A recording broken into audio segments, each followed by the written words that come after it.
Indian telephone industry, the first PSU. ನಿಮಗೆಲ್ಲರಿಗೂ ಗೊತ್ತಿರ್ಬೋದು, Indian telephone ಇಂಡಸ್ಟ್ರೀಲಿ ನಾವು ಸುಮಾರು ಒಂದು 3-4 ವರ್ಷ ಕಾಂಟ್ರಾಕ್ಟ್ ವರ್ಕರ್ ಆಗಿ ಕೆಲಸ ಮಾಡಿದ್ದೀನಿ. ಸೊ ಒಂದೇನು ಅಂತಂದರೆ, ಇಂಡಿಯಾದ ಫಸ್ಟ್ PUC ಆಗಿರೋದ್ರಿಂದ ನಮ್ಮದು ಟೆಲಿಕಮ್ಯುನಿಕೇಷನ್ ಮೇಲೆ ವರ್ಕ್ ನಿಭಾಯಿಸ್ತೀವಿ. ಮೇನಾಗಿ ನಮ್ಮದು ಪ್ರೊಡಕ್ಷನ್ ಬಂದು ಟೆಲಿಫೋನ್ ಇರುತ್ತೆ. ಬಟ್ ಈಗ ಟೆಲಿಫೋನು ಸ್ಟಾಪ್ ಆಗಿದೆ, ಮೊಬೈಲ್ಸ್ ಎಲ್ಲ ಬಂದಿರೋದ್ರಿಂದ ಟೆಲಿಫೋನ್ ಸ್ಟಾಪ್ ಆಗಿದೆ.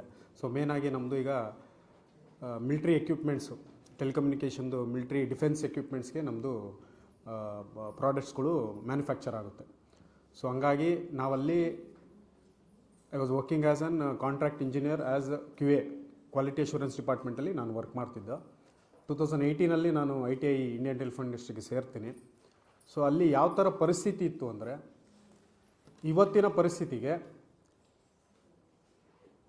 ಏನು ವಿದ್ಯಾಭ್ಯಾಸ ಮುಗಿಸ್ಕೊಂಡು ನಾವು ಒಳ್ಳೆ ಕೆಲಸಕ್ಕೆ ಸೇರಬೇಕು, ನಮ್ಮ ಜವಾಬ್ದಾರಿ ನಾವು ತಗೋಬೇಕು, ಮಾಡ್ತಾಯಿದ್ದೀವಿ ಅನ್ನೋ ಒಂದು ಉದ್ದೇಶ ಕನಸುಗಳಿಟ್ಕೊಂಡು ಇವತ್ತು ವರ್ಷಕ್ಕೆ ಸಾವಿರಾರು ಲಕ್ಷಾಂತರ ಸ್ಟೂಡೆಂಟ್ಸ್ಗಳು ಆಚೆ ಬರ್ತಾ ಇದ್ದಾರೆ. ಬಟ್ ಇವತ್ತಿನ ಪರಿಸ್ಥಿತಿಯಲ್ಲಿ ನಮಗೆ ನಾವು ಓದಿರುವಂತಹ ಇದಕ್ಕೆ ಕೆಲಸ ಸಿಗ್ತಾಯಿಲ್ಲ.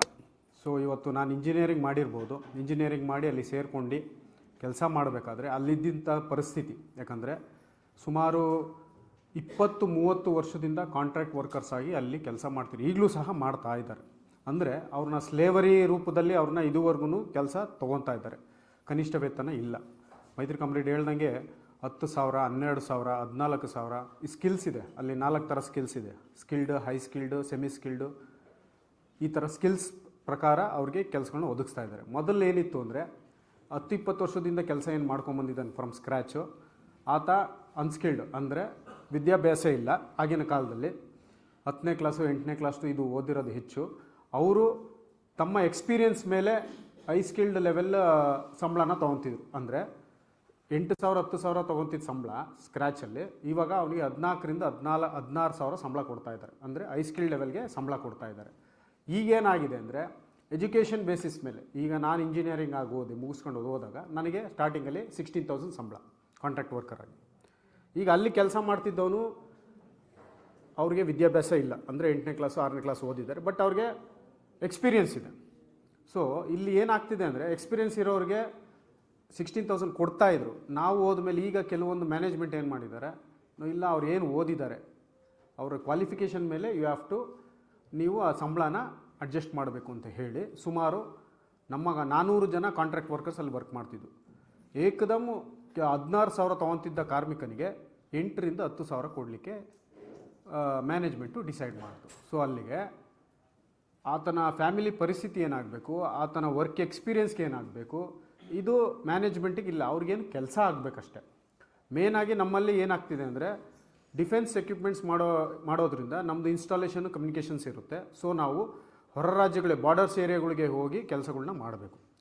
ಸೊ ಪದ್ಧತಿ ಏನಿದೆ ಅಂದರೆ, ಅಲ್ಲಿ ಡಿಫೆನ್ಸಲ್ಲಿ ನಿಮಗೆ ಗೊತ್ತಿರ್ಬೋದು, ಯಾವುದೇ ಕಾಂಟ್ರಾಕ್ಟ್ ವರ್ಕರ್ಸ್ನ ಅಲೋ ಮಾಡೋದಿಲ್ಲ. ಎಂಪ್ಲಾಯೀಸ್ ಯಾರಿದ್ದಾರೆ, ಆಫೀಸರ್ಸ್ ಯಾರಿದ್ದಾರೆ, ಅವ್ರನ್ನ ಮಾತ್ರ ಡಿಫೆನ್ಸ್ ಏರಿಯಾದಲ್ಲಿ ಬಿಟ್ಕೊಳ್ಳೋದು. ನಮ್ಮಲ್ಲಿ ಏನಾಗ್ತಿತ್ತು ಅಂದರೆ, ಯಾವ ಆಫೀಸರ್ ಆಗಲಿ ಎಂಪ್ಲಾಯೀಸ್ ಆಗಲಿ ಹೋಗ್ತಿರ್ಲಿಲ್ಲ. ಈ ಕಾಂಟ್ರಾಕ್ಟ್ ವರ್ಕರ್ಸ್ ಯಾರ್ಯಾರಿದ್ದಾರೆ ಅವ್ರನ್ನೆಲ್ಲ ಐಡೆಂಟಿ ಕಾರ್ಡ್ ಕೊಟ್ಟು ಇವರು ನಮ್ಮ ಎಂಪ್ಲಾಯಿ ಅಂತ ಹೇಳಿ ನಮ್ಮನ್ನು ಬಾರ್ಡರ್ಸ್ ಏರಿಯಾಗೆ ಕೆಲಸಕ್ಕೋಸ್ಕರ ಕಳಿಸಿದ್ರು. ಸೊ ಅಲ್ಲಿ ನಾವೆಲ್ಲ ಥರ ಕೆಲಸಗಳು ಮಾಡಿ ಬರ್ತಿದ್ದೆವು. ಬಟ್ ಇಲ್ಲಿ ಪರಿಸ್ಥಿತಿ ಏನಿದೆ ಅಂದರೆ, ನಾವು ಸಂಬಳ ಜಾಸ್ತಿ ಮಾಡಿ ಅಂತ ಕೇಳಿದಾಗ ಸಂಬಳ ಜಾಸ್ತಿ ಮಾಡಲಿಲ್ಲ. ನಾವು ಇಷ್ಟು ವರ್ಷದಿಂದ ಎಕ್ಸ್ಪೀರಿಯನ್ಸ್ ಇದೆ, ನಮಗೆ ಇದು ಮಾಡಬೇಕು, ನೀವು ಪರ್ಮನೆಂಟ್ ಮಾಡಬೇಕು ಅಂತ ಒಂದು ಇದಾಗ್ತದೆ. ಸೊ ಅವಾಗ ನಮ್ಮಲ್ಲೇನಾಯಿತು, ಈ ಸ್ಲೇವರಿ ಥರ ಎಲ್ಲ ಥರದಲ್ಲೂ ಶೋಷಣೆ ಆಗಬೇಕಾದ್ರೆ ನಾವು ಒಂದು ಯೂನಿಯನ್ ಮಾಡಬಾರ್ದು ಅಂತ ಹೇಳಿ ಅಲ್ಲಿ ನಾವು AICCTU ಅವ್ರನ್ನ ಮೀಟ್ ಮಾಡಿ ನಮ್ಮ ಯೂನಿಯನ್ನಲ್ಲಿ ಸ್ಟಾರ್ಟ್ ಮಾಡ್ತೀವಿ. ಸ್ಟಾರ್ಟಿಂಗ್ ಆದಾಗ 8 ಜನದಿಂದ ನಾವು ಸ್ಟಾರ್ಟ್ ಮಾಡಿದ್ದು. ಭಯ, ಯಾರು ಬರೋಕ್ಕೆ ಎದುರ್ತಾ ಇದ್ದಾರೆ, ಯಾಕಂದರೆ ಮ್ಯಾನೇಜ್ಮೆಂಟ್ ಗೊತ್ತಾದರೆ ಕೆಲಸದಿಂದ ತೆಗ್ದಾಕ್ತಾರೆ ಅನ್ನೋ ಒಂದು ಅವ್ರಿಗೆ ತಲೆಯಲ್ಲಿ ಇತ್ತು. ಸೊ ಸ್ಟಾರ್ಟಿಂಗಲ್ಲಿ ಏನಾಯಿತು, ಏನೇನೋ ಪಾಡು ಬಿದ್ದು ನಾವು 28 ಜನ ಕಾರ್ಮಿಕರು ಫಸ್ಟ್ ಫೈಲ್ ಮಾಡ್ತೀವಿ. ಈಗ ನಮಗೆ ತಿಂಗಳ ಟೈಮ್ ಸರಿಯಾಗಿ ಸಂಬಳ ಕೊಡ್ತಿಲ್ಲ ಅಂದರೆ 4 to 5 months ಆದರೂ ಸಂಬಳ ಕೊಡ್ತಿರ್ಲಿಲ್ಲ. ಒಬ್ಬರು ಕೇಳ್ತಿರ್ಲಿಲ್ಲ. ಕೇಳಿದ್ರೆ ನಿನಗೆ ಎಕ್ಸ್ಟ್ರಾ ಟೈಮ್ ಕೆಲಸ ಕೊಡೋದು, ಇಲ್ಲ ಅಂತಂದರೆ ನಿನ್ನ ಕೆಲಸದಿಂದ ತೆಗ್ದಾಕ್ತೀನಿ, ಈ ಥರ ಎದುರಿಸೋ ರೀತಿಲಿ ಕೆಲಸ ಮಾಡಿಸ್ಕೊತಿದ್ರು. ಅಲ್ಲಿ ಎಷ್ಟು ವರ್ಸ್ಟ್ ಆಗಿದೆ PSUಗಳಲ್ಲಿ ಅಂದರೆ, ಫ್ಯಾಕ್ಟ್ರಿ ಕೆಲಸ ಅಲ್ಲದೆ ಅವ್ರ ಪರ್ಸ್ನಲ್ ಕೆಲಸಗಳನ್ನ ಮಾಡಿಸ್ತಾಯಿದ್ರು. ಯಾರು ಪರ್ಸ್ನಲ್ ಕೆಲಸಗಳು ಮಾಡೋದಿಲ್ಲವೋ ಅವ್ರನ್ನ ಜಾಸ್ತಿ ಓವರ್ ಟೈಮ್ ಕೆಲಸ ಮಾಡಿಸೋದು, ಇಲ್ಲ ಬೇರೆ ಕೆಲಸಗಳಿಗೆ ಬೇರೆ ಡಿಪಾರ್ಟ್ಮೆಂಟ್ಗೆ ಹಾಕ್ಸೋದು, ಟೈಮ್ ಸರಿಯಾಗಿ ಬಂದಿಲ್ಲ ಅಂದರೆ ಅವ್ನಿಗೆ ಏನಾದರೂ ಒಂದು ಹೇಳಿಬಿಟ್ಟು ಅವನಿಗೆ ತುಂಬ ಪನಿಷ್ಮೆಂಟ್ ಆಗೋದು ರೀತಿಲಿ ಮಾಡ್ತಿದ್ದಿದ್ದು. ಈ ರೀತಿ ಎಲ್ಲ ಥರದ ಕಷ್ಟಗಳನ್ನ ಇದ್ದಾಗ ನಾವು ಅದನ್ನ ಫೇಸ್ ಮಾಡಬೇಕು ಅಂತ ಯೂನಿಯನ್ ಸ್ಟಾರ್ಟ್ ಮಾಡೋದು.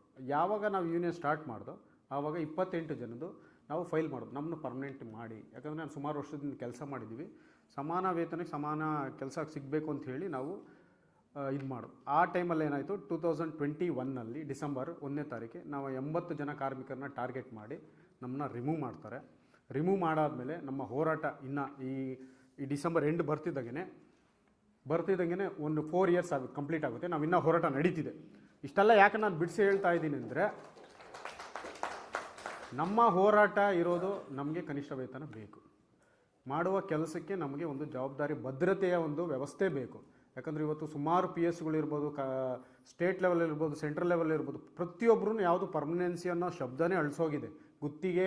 ಗುತ್ತಿಗೆ ಬರೀ ಕಾಂಟ್ರಾಕ್ಟ್ ವರ್ಕರ್ ಅನ್ನೋದು ಮಾತ್ರ ಮಾಡಿಕೊಂಡ ಕೆಲಸ ಮಾಡಿಸ್ಕೊಂಡ ಕಳಿಸ್ತಾ. ಅವರಿಗೆ ಬೇಕಾಗಿರೋದು ನಮ್ಮ ಕೆಲಸ ಹೊರತು ನಾವಲ್ಲ.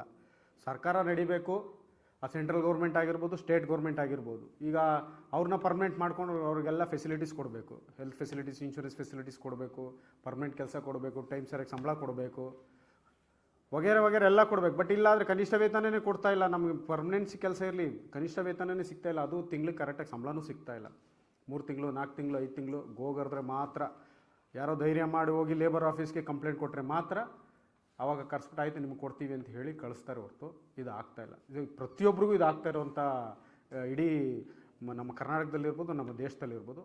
ಇದಕ್ಕೆ ನಾವು ನಿರ್ಮೂಲನೆ ಮಾಡಲೇಬೇಕು ಅಂತ ಹೇಳಿ ಪಣ ತೊಟ್ಟಿದ್ದೀವಿ. ಸುಮಾರು ನಾವು ಸಭೆಗಳನ್ನ ಮಾಡಿದ್ದೀವಿ. ಆದರೂ ಸಹ ನಾವು ಸರ್ಕಾರಕ್ಕೆ ಇದನ್ನು ನಾವು ಮೂಡಿಸ್ತಾ ಇರ್ಬೇಕು. ಯಾಕೆ ಅಂತಂದರೆ ನಾವು ಇದ್ದೀವಿ, ಬದುಕಿದ್ದೀವಿ, ನಾವು ಕೇಳೋಕೆ ಇದ್ದೀವಿ ಅನ್ನೋದು ಒಂದು ಅವ್ರಿಗೆ ಎಚ್ಚರಿಕೆ ಗಂಟೆ ಕೊಡಬೇಕನ್ನೋ ಒಂದೇ ರೀಸನ್ಗೋಸ್ಕರ ನಾವು ಈ ಥರ ಕಾರ್ಯಕ್ರಮಗಳನ್ನ ಮಾಡ್ತಾಯಿದ್ದೀವಿ. ಆದರೆ ಸರ್ಕಾರಕ್ಕೆ ಮುಟ್ಟಿಸೋವರೆಗೂ ನಾವು ಬಿಡೋದಿಲ್ಲ. ಈಗ ನಮ್ಮ ಹೋರಾಟ ಯಾವ ಥರ ನಡೀತಿದೆ ಅದೇ ರೀತಿ ಇದು ಹೋರಾಟದಲ್ಲಿ ನಾವು ಇರ್ತೀವಿ. ಎಲ್ಲರೂ ಸೇರಿ ಹೋರಾಡೋಣ, ಇದಕ್ಕೊಂದು ಅಂತ್ಯ ತರೋಣ ಅಂತ ಹೇಳ್ತಾ ನಾನು 2 ಮಾತನ್ನು ಮುಗಿಸ್ತಾ ಇದ್ದೀನಿ. ಜೈ ಹಿಂದ್, ಥ್ಯಾಂಕ್ ಯು.